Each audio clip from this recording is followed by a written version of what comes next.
Pauline, sister, welcome. Hey. Welcome. Thanks for having me. It's so fun to have you. So, Colleen, you came to one of our Open Door Sisterhood retreats all the way Hmm. from Canada, Yes, I Toronto, did. Canada. That's And right. so we feel like we're a part of the international sisterhood That's because of right. you. Tell everybody who doesn't know you though, just a little bit about your life. Okay. Well, my name's Colleen, and I'm a mom of four little kids. Actually, I shouldn't say little. I have a preteen. So I have 12, almost 11, almost 7, and almost 5-year-old. And they make life very full and funny and loud. Oh my goodness. Loud. It is so loud in my house. Well, you have the same as I do. You have the three boys, one girl. Yeah, 3 boys, and then my last child is a little girl. I was expecting a boy, and mentally had prepared myself for that. I hadn't even thought about like wanting a girl, so I was so shocked when the doctor said that it was a girl. It took me like a couple of days for it to sink in. So my husband and I, right now, of course, because of COVID, we juggle homeschooling, and we both are entrepreneurs. So we kind of, obviously work from home in light of all of what's going on. So life right now is very full and just full. Mhm. My background is in marriage and family therapy. I'm a registered psychotherapist, and I work with individuals, couples, and families, and really support them through some of the challenges of life. My slogan is just supporting folks on their journey towards health and wellness, just learning to grow and, kind of find how they can be their best selves. And then on top of that, I also serve at my church in youth ministry. So I serve as youth pastor, and that's an adventure in and of itself, something that continues to stretch me and grow me. I used to always send prayers up for those youth leaders. I thought, my goodness, how do you manage? And then the Lord kind of just has me now in this very role that I once was like praying fervently for. Now I covet the prayers of my loved ones. But it's very adventurous, and a great group of young people who, they refer to me as auntie, to be very honest. Like it's very, our youth group is quite small, but we're close, and it feels like family, and it's just a blessing to be a part of their lives. So yeah, that's a little of me. Yeah, I remember when you came on the retreat, you had just been on a trip, right, with your youth group, and you were so tired. And I remember thinking, how does she do everything Oh my with four kids goodness. and then Oh my leaving on a youth gosh. group Yeah. overnight trip? Yeah. Those trips Yeah. aren't happening probably this summer.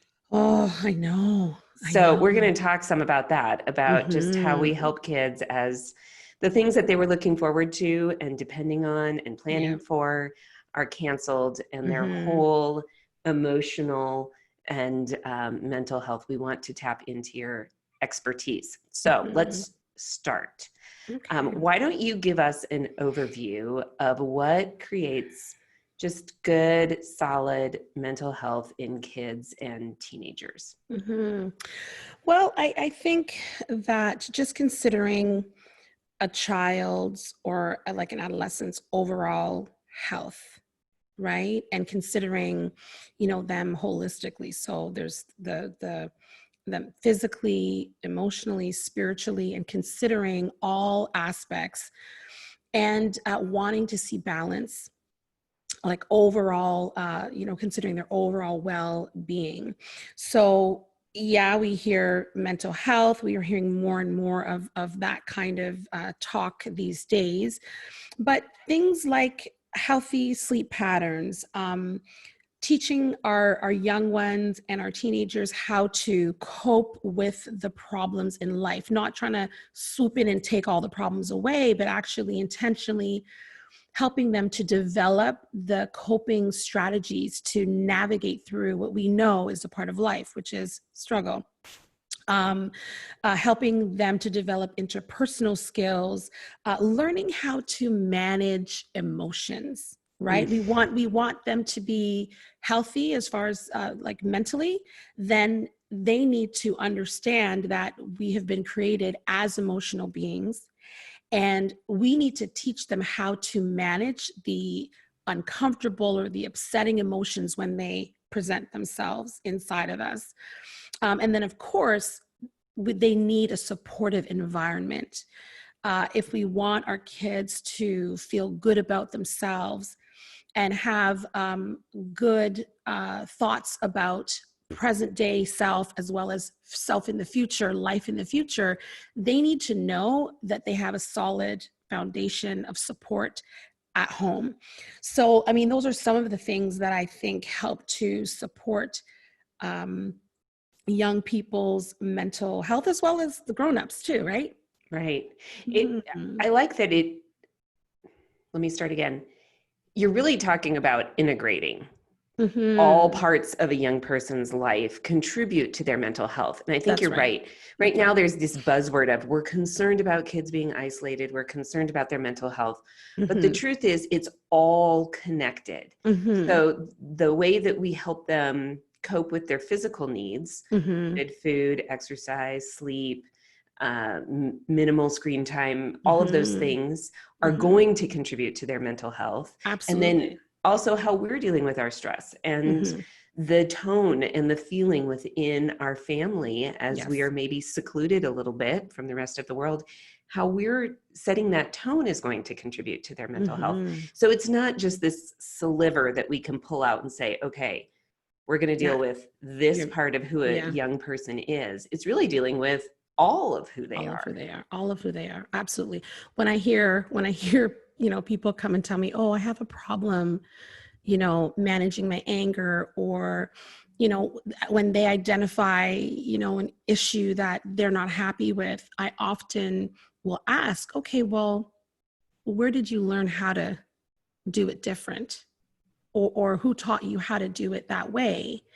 And sometimes they'll think, or, they'll be like, and oftentimes they might think, oh, you know what, that's kind of how my dad is, or that's kind of how my mom is, or that's just how we deal with anger in our house. So yeah, we do have to consider, like, what's the foundation that we're laying for them? Are they hearing, in the midst of like summer being canceled, are they hearing us parents all crying and bawling and freaking out? Then let's not be surprised if they're having tantrums and they're, like hands in the air, they've like given up, if we haven't shown them another perspective to consider. It's really insightful. Can you just even like flesh that out a little bit? Like, what has that looked like for you? Like literally, like what kinds of things are coming out of your mouth to your kids? How are you like individually just Talking portraying that kind of attitude and speaking those kinds of words? I just think it'd be helpful to hear some concrete examples. Yeah. Well, what always comes in my head to say is, this is so crazy. That's always what comes up in my head. It's so true. Right. It and is. so, right. And so, because my mind is still baffled by all of what's going on. So I catch myself. And so I'll say, these are very interesting times.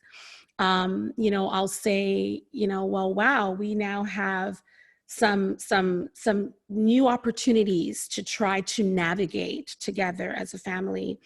I remember early on, my youngest, she's 4, she's going to be 5 next Friday.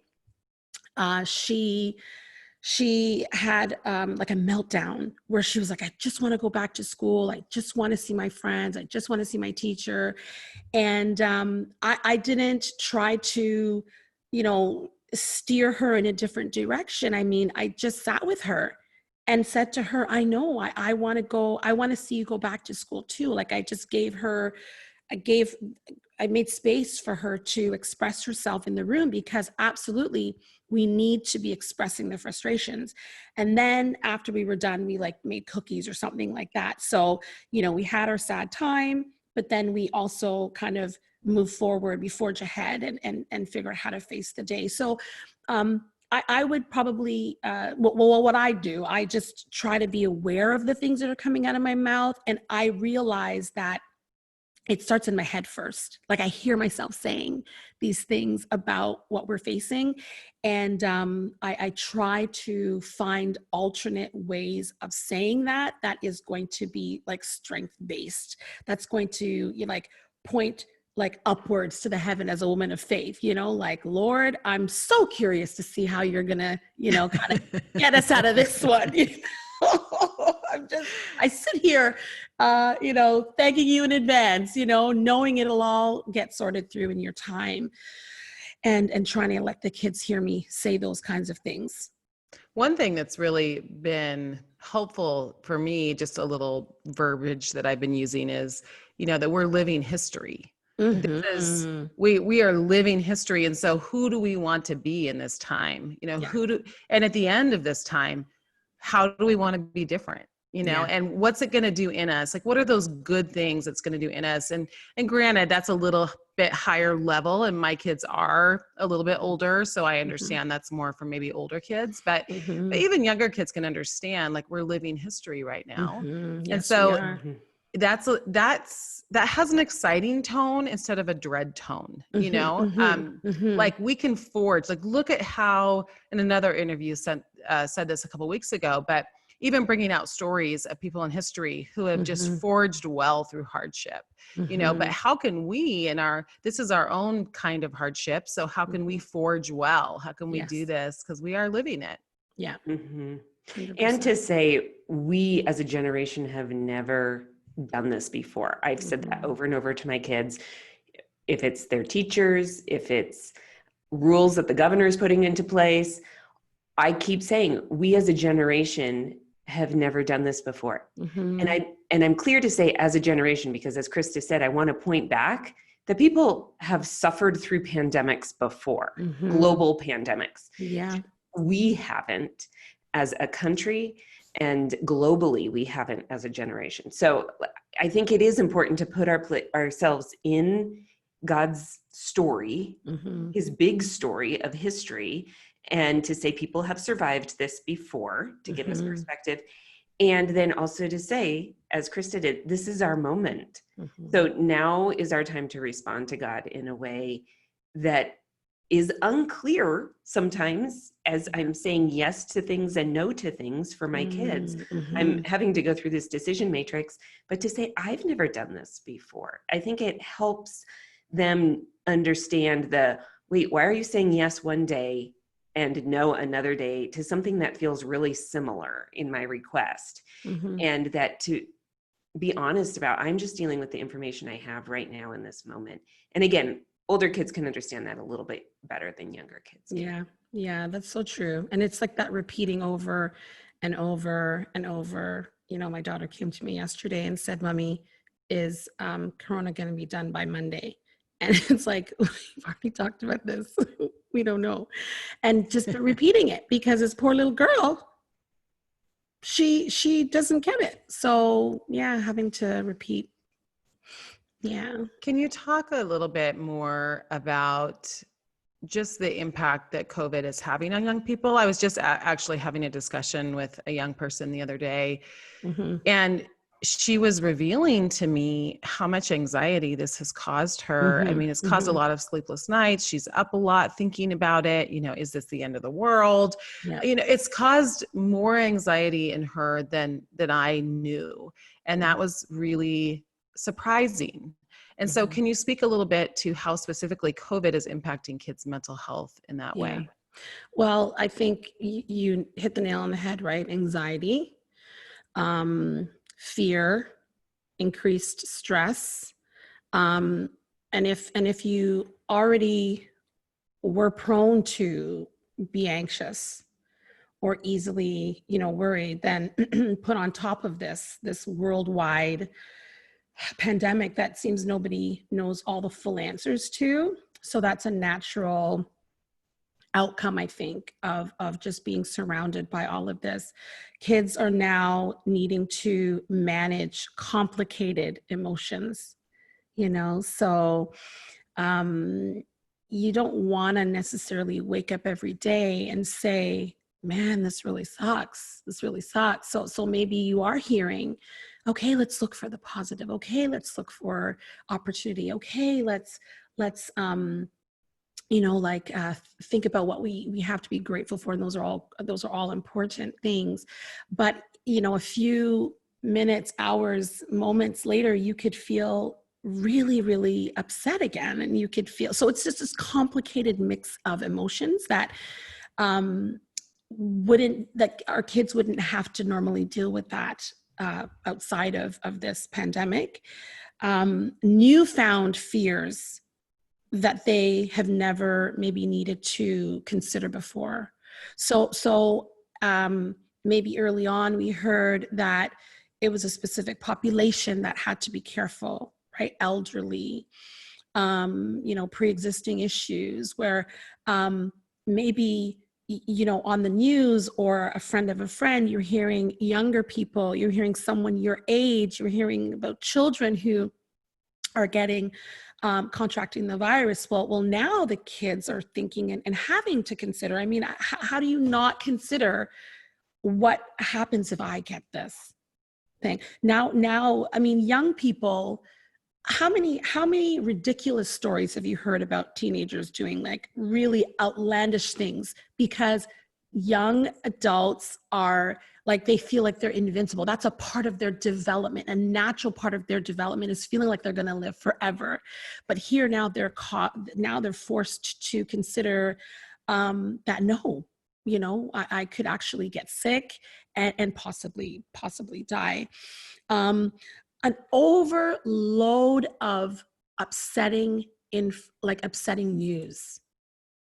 It is, I mean, I'm sure you have this where you all live. Like there's the COVID-19 channel where 24/7. Do you guys have that? 24/7. Well, my husband No, I think it's good. I don't know about this channel, whatever it is. I mean, in essence, all of our news channels are Yes, that. right? But this one, it literally kind of keeps account of every like country in the world and like where the case. And anyways, the point of the matter is it's overwhelming news wherever you turn. That's really upsetting. Right. And hang on a second. In the midst of upsetting news relating to COVID-19, there's also the other really bad things that happen in the world. Right? So right now in the Black community, well, it shouldn't just be in the Black community, but it's across, America and also in Canada. We have heard about, what's happened to George Floyd, and now things like, again, racism and issues around safety and police brutality. And like, these are real situations that are young people. It's like one thing on top of another thing on top of another thing on top of it. And these things do impact the way that you feel. You carry it. You carry the weight of all this stuff. And we are not superhumans. We are, if you cut me, if you cut you, we bleed. And so there's going to be some impact of all of this kind of weighty stuff. It's a challenge figuring out how to navigate around even the loss. You're never gonna get the summer of 2020 back again. Right. For people maybe who are celebrating like a milestone, like graduating, like high school or maybe, I don't know, it's their 16th birthday and that's kind of like a milestone that you would normally be set. You're never going to get it back. And so having to figure out the grief around that, those are all things that affect our mental wellness. And as parents, we need to be mindful of that and just continually creating spaces where we can talk about these things, check in. First, parents, we've got to check in with ourselves. How am I carrying all of this? How am I carrying the weight of this? I've got my own stuff, and then I've got to show up for my kids. So you have to deal with your stuff first, and make sure you have spaces that you're offloading. And then you can be present for your teens or your children so that you can support them through. Mhm. Mhm. Yeah, I've had some bad moments. I will say that with my Mhm. kids, Mhm. where then I've had to go back and apologize. And I think it does make me a little more human to them to see me unravel under the stress. But at the same time, I know I shouldn't do that very often. Like it's not healthy. I'm not modeling health when I do that. Mhm. And so I have had to say, where do I need to go with this stress? I can't bottle it up because my tendency is to hold it in, hold it in, hold it in, and Mhm. then it all comes pouring Yeah, out. of And course. Yeah. instead to say, how can I be dealing with this on a daily basis so that I am healthier? Mhm.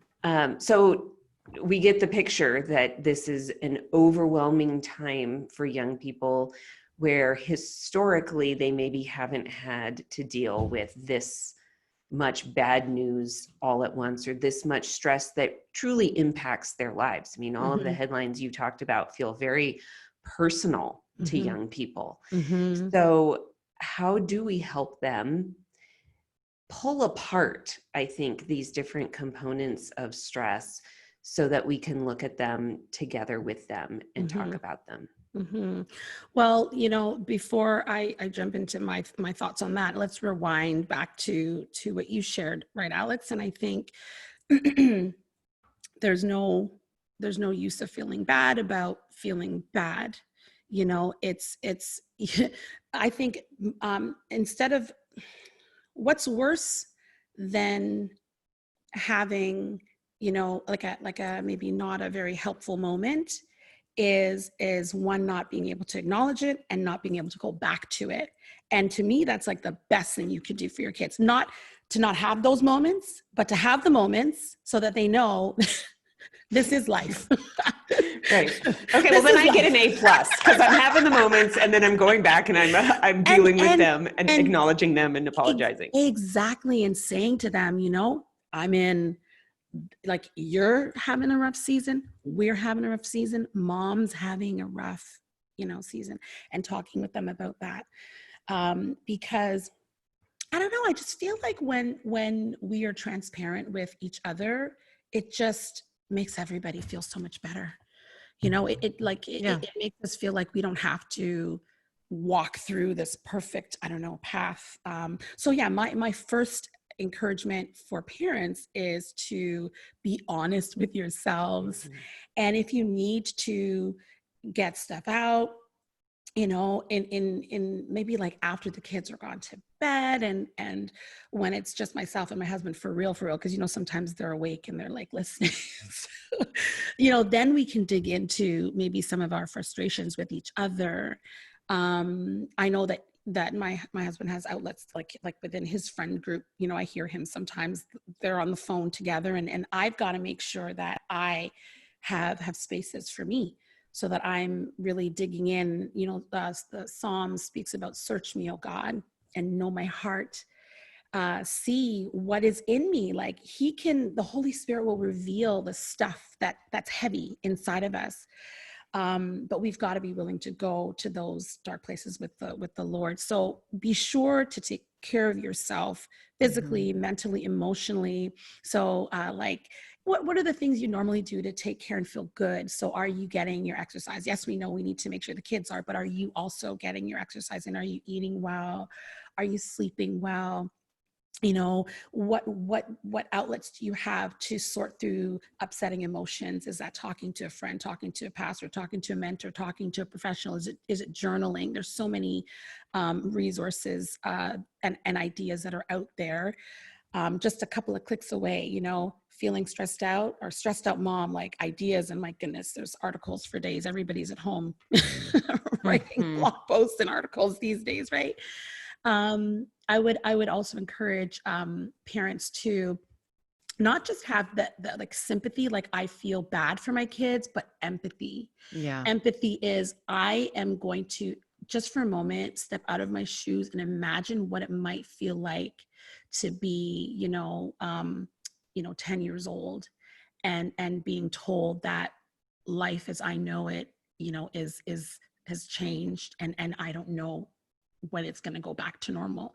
And just being in a moment of empathy, trying to imagine what it might be like in your child's shoes, that helps to, it just changes things. Because it's not like yes, it's mom talking, but it's mom that is considering what it might feel like in your child's shoes talking. And they hear the difference. Sometimes, we talk down to them like, oh, you're like little kid problems, versus grown up problems. No, little kid problems are as significant as mommy and daddy's grown up problems, because that's all they know. Right. So empathy. And then I would also encourage thinking outside of the box. I was really encouraged the last episode where you had the moms talking about the younger kids, because that's sort of where I'm at, right? And just lots of ideas that I'd never considered doing with the kids, and just to keep it fun and light, and to lighten the load even of just day-to-day living. So I mean, there's so much creative stuff out there, but you have to be willing to think outside of your box. And then finally, I would just encourage that we do what we can to maintain structure and routine for us, and also for our kids. Oh, sorry, one more thing. Yeah. One more thing. Now, we are not, well, like my background is in mental health, but as parents, we recognize that for most of you listening, your background may not be in mental health, but you can still look out for signs of things being off in your child. You're not their counselor, you're not their therapist, you're not like a doctor, so you can't necessarily diagnose, but your child. And for people of faith, we have the Holy Spirit inside of us, and He will reveal things to us. And I would just encourage us to be considering, like, has their mood changed in a drastic way, or in a way that, seems off? Has their behavior changed in a way that seems like unusual?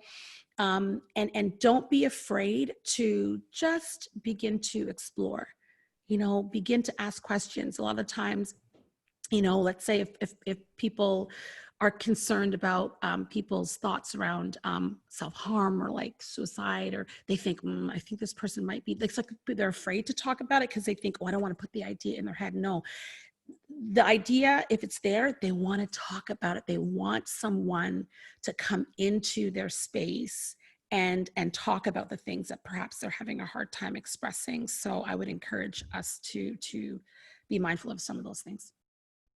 And I would assume you would encourage people to get help from a professional. Absolutely. If you're concerned that your kid is needing professional help and you can't offer that. And I just want to say to moms, we need help. We need help navigating our children's health, just like we take our kids to the pediatrician to make sure that they're growing and their bodies are healthy. If we feel like our kids and our teenagers need that extra professional support, there is no shame in that.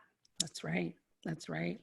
No, and I have heard of some really tragic stories during quarantine of some kids committing suicide, and the parents really like not having any warning signs. And that is the hardest. I just, and there are some, I keep going back to Kay Warren, control the controllables. That's what we can do as parents. We can control the controllables. So we can help our kids, make sure there's time in their day for exercise, make sure we're putting really healthy things out and on the table. We can make sure they're getting enough sleep, and making sure they're checking in their phones at night, so they're not on their phone. If you have older kids on their phones all night, kind of all these things we can do. And we could be watching and checking in, making sure our kids have white space in their lives, right? They're getting out in nature, that they're going, into the woods. I mean, they've even shown the brain science of that is crazy. What it does for people when they're just in the woods for 5 minutes, it like literally transforms what's happening in the brain. It's so interesting. But what would you say are some things, because we do have to be aware of keeping our kids healthy and talking, and how does let's go to the digital world for a little bit, because it's real and it's not bad. It's just, it does impact our kids significantly. So what are some of your, help us with that as parents, help us with how we kind of manage this, because it is their connection with their people. And especially during this time, that's important. And at the same time, we know that too much of it is really damaging to them. So what do we do, Colleen? Help. Yeah. Well, you know, I early on, I connected with a friend of mine who is an educator, and she helped me to lower my expectations around things. The reality is that time online is increasing in you know, COVID era, right? That is just a reality. So instead of thinking, I mean, were your kids kind of hooked on their devices before COVID-19? Are we really surprised Yes. that it's going to increase now? Yes. Like, aren't we all? right? Is this the time that we're thinking that it's going to back down? Probably not. So what are some realistic limits that we could be setting? Instead of thinking and maybe holding ourselves to a standard of saying, okay, well, now we're going to like pull it back. Can we like have the cutoff time? Maybe, I think Alex, you'd said earlier, where you like, maybe they sign the phone in at a certain time of the night. I know for my little guys, it's unbelievable to me, but they would get up before my husband and I. And they would be on their phones. I'm thinking, don't you guys want to be asleep? What's the matter here? Aren't you tired? But I don't know. They, you know, so they're sneaky. So you know, we started kind of taking the devices and we'll charge them in our rooms. So in a sense, like, you got to sign them out. But then with teenagers, it gets to be a little bit different, right? Because then it's, you know, it's considered like, they consider it like a part of their body, their device. They're not giving that up for anything. So things that parents can do is things like maybe shutting off the router in the house, you know, like, so they don't have the Wi-Fi until a certain time, like have some of the blackout zones or times where, you know, they can't necessarily get onto Wi-Fi. And then I would also encourage other creative things that they should be doing or could be doing instead. So to say, plug out, you know, and do what? Like, I know, and I'm guilty of this. I've said to them, go find something productive to do. You know, let's give them something productive to do, you know, like, let's get them to help with something at home, like give them a task. Oh, and then the other thing too is, what other creative ways can they connect? I know I have seen more and more now people, and again, I know you have to be abiding by the orders around social distancing in your you know, city or your state, but I've seen where people maybe have like a guest, but they're like on the driveway. You know what I mean? So I'm on my porch and they're on the driveway and they're talking. We've gone with the kids, like, to our friends who live in our community on a run with my kids. I will maybe go and visit, but we just stay on the sidewalk. They open the door, we have a little conversation, and then we kind of go on our way. If it's a younger person, I imagine they could, you know, pull out a lawn chair and have like a little, you know, like, I don't know, they could do something together, just talk or whatever. But just creative things that they can do instead of, you know, to think that they're going to just log off and do, I don't know, just on their own find something. I think that might be a little unrealistic. I think we're going to have to help them with that.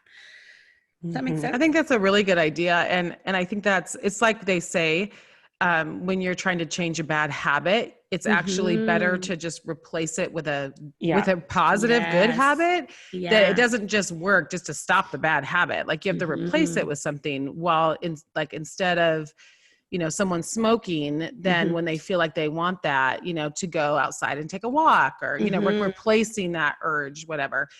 So that to me makes a lot of sense, that replacing, making sure if we're asking them not to do this, then how can we help them find something like learning to play guitar, or picking up a camera, learning photography, or if they're interested in cars, maybe they learn how to rebuild an engine, whatever and it is.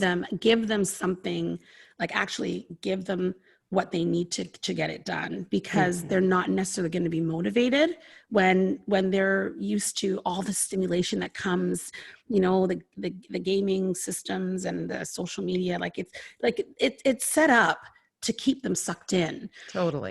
So let's not be surprised when they are like glued in. So we have to do our part to try to support them finding something different to do.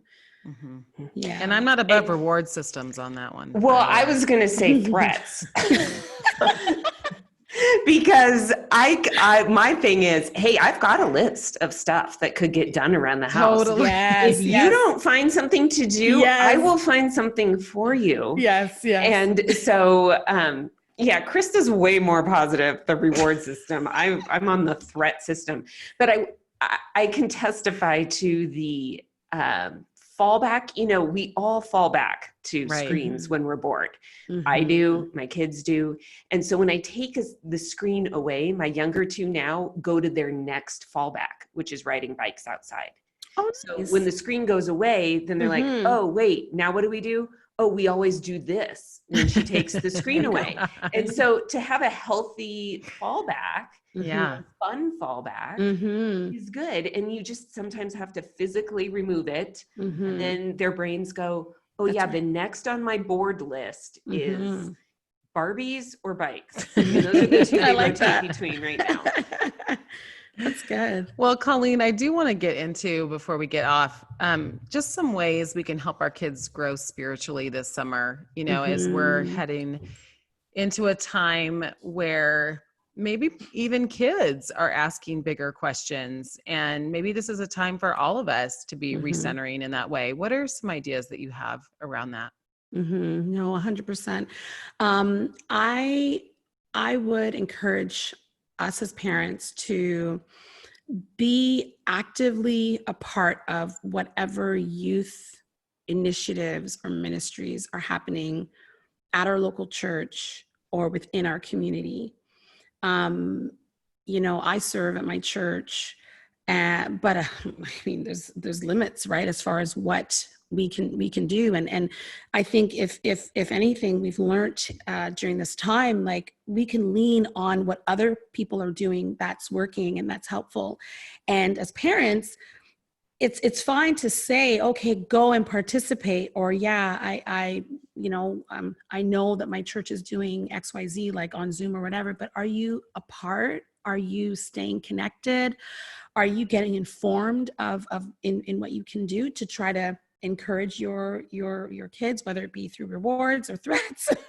just trying to, because let's face it, if I have the option of sitting here and being stimulated by this machine that has set up to keep me sucked in, or logging off, going to do an icebreaker with my youth group, et cetera, they're going to need an extra little push.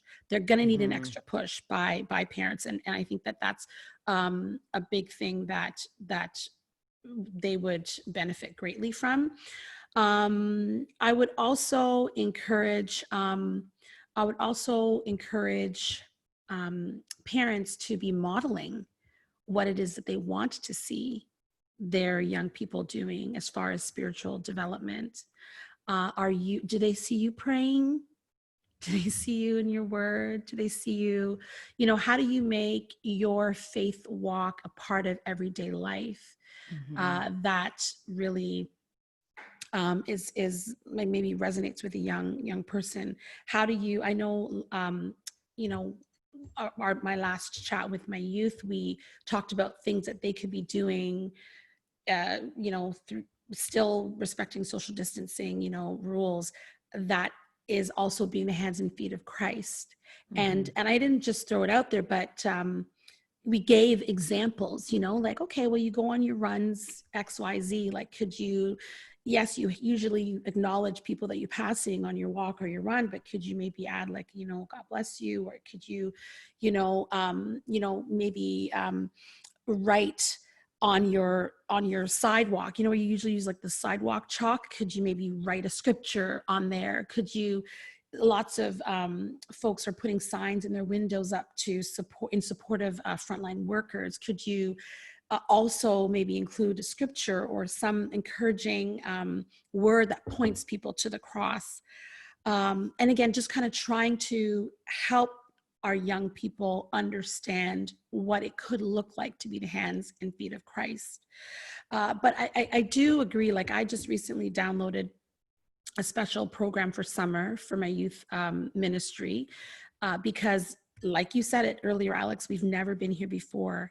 And so discipling our young people is going to look different now. And I do not know all the answers. So I go to the ones that maybe have a little bit more experience, or,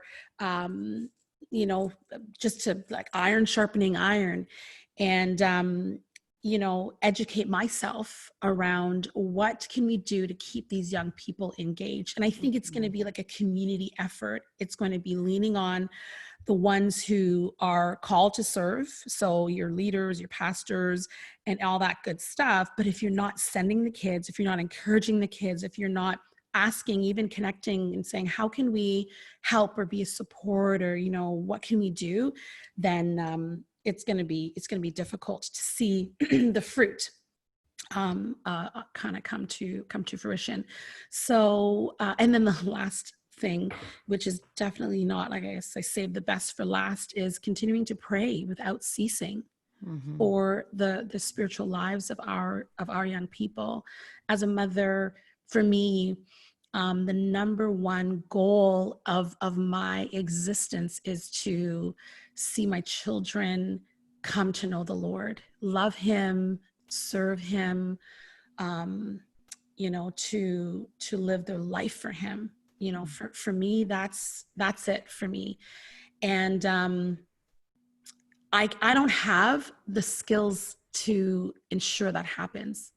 Maybe I can minister to this person or that person, and the Lord just has it that it resonates with them, but there's no formula that's going to guarantee that's exactly what you do is going to translate. It's the grace of God. It's the power of the Holy Spirit that does that work. So constantly, consistently, without ceasing, praying and just asking the Lord for the knowledge, the wisdom to know where to step, how to encourage, what to say, what not to say. That's going to really help them to come into their full purpose. And just continuing to, just don't give up, never give up. Just keep on pressing on, and until we are, until we begin to see the fruit of our prayers come to fruition. I was even thinking how helpful it would be, maybe especially if you have older kids and maybe they're ready for another voice in their life. And if they're not with their youth group or Young Life or whatever they do, that you could even possibly ask someone outside of your family, maybe a little bit younger person ideally, but to even, just start building a relationship with your child, or if they already have one, to reach out to them. And because I do think kids are zoomed out, or, the older kids are like, oh, it doesn't sound very appealing. So you're right. I think it takes extra motivation to get on the group call. But I also think when someone reaches out to you one-on-one, it's 100% different. It's different. And so I could see in this time that being really helpful if you have someone you can ask to invest in your child a little bit that's outside of you. No, that's good. Yeah, I've noticed that too, where I'll send out, our broadcast to like our youth WhatsApp, and like there's like silence. But then when you send the individual, hey, how you doing? They're like, oh, hi. Yeah. And, in your mind, maybe you're thinking, oh, they're like probably so just over this. And, kids get to that age where sometimes they kind of get a little over church and like faith stuff. But yeah, talking one-on-one, you often hear a completely different story. Mhm. And I think that kids also appreciate being seen, Yeah. and being understood. So figuring out the ways that we can communicate, like, I see you and I want to understand. I don't assume I get you. So tell me, and hopefully working towards hearing and helping them to feel understood. Yeah.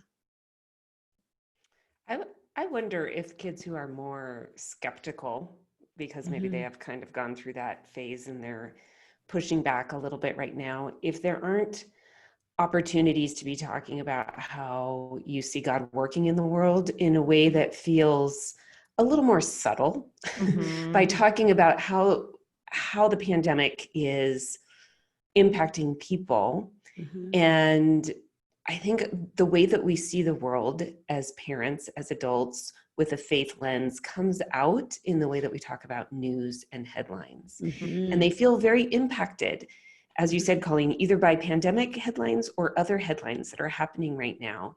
And to be able to naturally talk about how our faith impacts our understanding of the headlines seems like a unique opportunity this summer as we Mhm. are talking to our older kids, especially about faith, especially if they don't want to go there directly. It's kind of a back door Mhm.